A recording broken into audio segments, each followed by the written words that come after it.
नमस्कार शेतकरी मंडळी, शेतकरी महाराष्ट्राचा या यूट्यूब चॅनलवर आपले स्वागत आहे।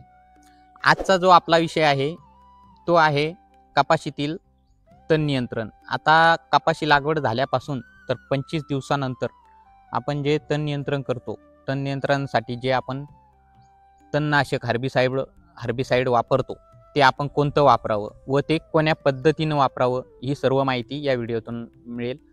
तर आपण जर चॅनलवर नवीन असाल तर चॅनलला सबस्क्राइब करा व बेल आयकॉन प्रेस करा। तर आपण सुरुवातीला म्हणजे जर कपास लागवड करते वेळेस आपण जर पेंडामेथिलिन हे फवारले असेल तर आता नक्कीच जेव्हा 25 दिवसाची कपाशी होईल त्यावेळेस कपाशी जी आहे तुमची 4, 6, 7, 8 पानापर्यंत पोहोचेल आणि तण जे आहे ते नेमकंच 2 पानापर्यंत जास्तीत जास्त आलेलं बघायला मिळेल, नाहीतर ते सुद्धा कमी असेल। तर यावेळी पेंडामेथिलिन फवारण्याचा हाच फायदा होतो। जर त्यावेळेस पेंडामेथिलिनचा रिझल्ट मिळाला तर ह्या फवारणीत आपल्याला नक्कीच उत्तम रिझल्ट मिळतो, कारण की आपली कपाशी 6, 7, 8 पानावर असते आणि तण हे मात्र 2, 3 पानावर जास्तीत जास्त असतं, त्यामुळे तण नियंत्रण चांगलं मिळतं। तर यासाठी आपण काही निवडक तणनाशक यासाठी आहेत, त्यामध्ये यासाठी आपण गोदरेजचं हिटवीड मॅक्स, धानुकाचं डोजो मॅक्स आणि टाटाचं केवट अल्ट्रा हे 3 तणनाशक निवडू शकता। यातून कोणतंही एक तणनाशक मिळालं तरी चालेल, तिन्हीमध्ये सेम कंटेंट आहे, सारखे घटक आहेत। याचे एकरी प्रमाण आहे 450 ते 500 मिली।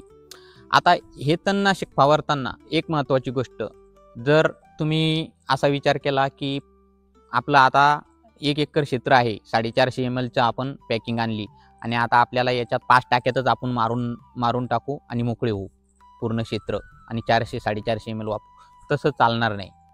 तणनाशकाचा रिझल्ट मिळणारच नाही, एकतर तुमचं नुकसान होईल किंवा रिझल्ट मिळणार नाही।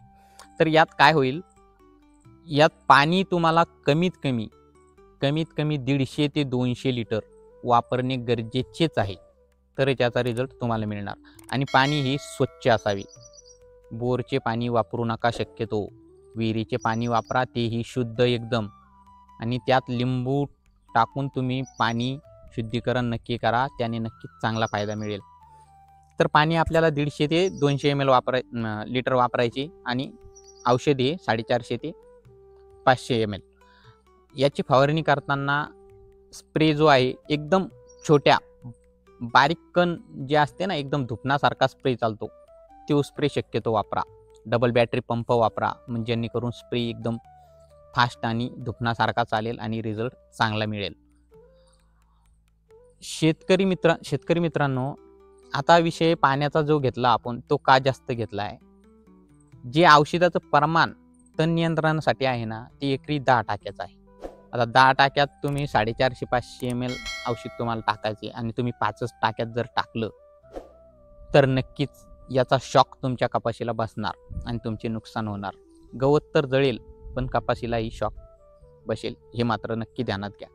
त्यामुळे कपाशीमधील तणनाशक फवारताना तुम्ही पाण्याचा वापर ह्या 150 ते 200 लिटर नक्की करा व पाणी शुद्ध वापरा, तरच हे तण नियंत्रण उत्तम पद्धतीने होणार। या तिन्हीपैकी तुम्ही कोणतंही घ्या, काही प्रॉब्लेम नाही। तुम्हाला हे नाही मिळालं तर ते डोजो मॅक्स नाही मिळालं, केवट अल्ट्रा नाही मिळालं तर हिटवीड मॅक्स घ्या।